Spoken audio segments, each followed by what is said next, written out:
வணக்கம் குழந்தைகளே, நம் ஆரோக்கியம்தான் நம் செல்வம். இன்று நம் இதயத்தை பாதிக்கும் 10 மோசமான உணவுகளை பற்றி பார்ப்போம். முதலில் வறுத்த உணவுகள். இவை நம் உடலில் கெட்ட கொழுப்பை மிக வேகமாக அதிகரிக்கும். இவற்றை தவிர்ப்பது நல்லது. அடுத்தது கடைகளில் விற்கும் பதப்படுத்தப்பட்ட இறைச்சிகள். இதில் உப்பும் கொழுப்பும் மிக அதிகம். இது இதயத்திற்கு நல்லதல்ல. சிவப்பு இறைச்சியில் நிறைவுற்ற கொழுப்புகள் அதிகம். இது தமனிகளில் அடைப்பை ஏற்படுத்தி இதயத்தை பாதிக்கும்.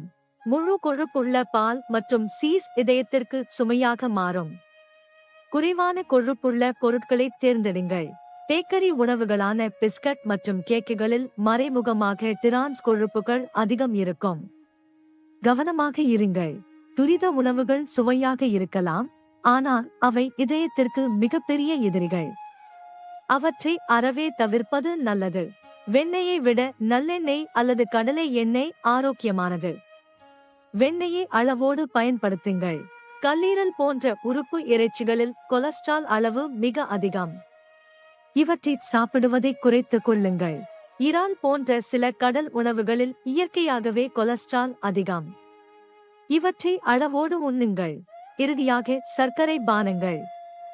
இவை நம் உடலில் உள்ள நல்ல கொழுப்பை குறைத்து இதய நோயை உண்டாக்கும். பழமையான உணவுகளே நம் உடலுக்கு நல்லது. இயற்கை உணவுகளை உண்டு நலமுடன் வாழுங்கள் குழந்தைகளே. வரட்டுமா?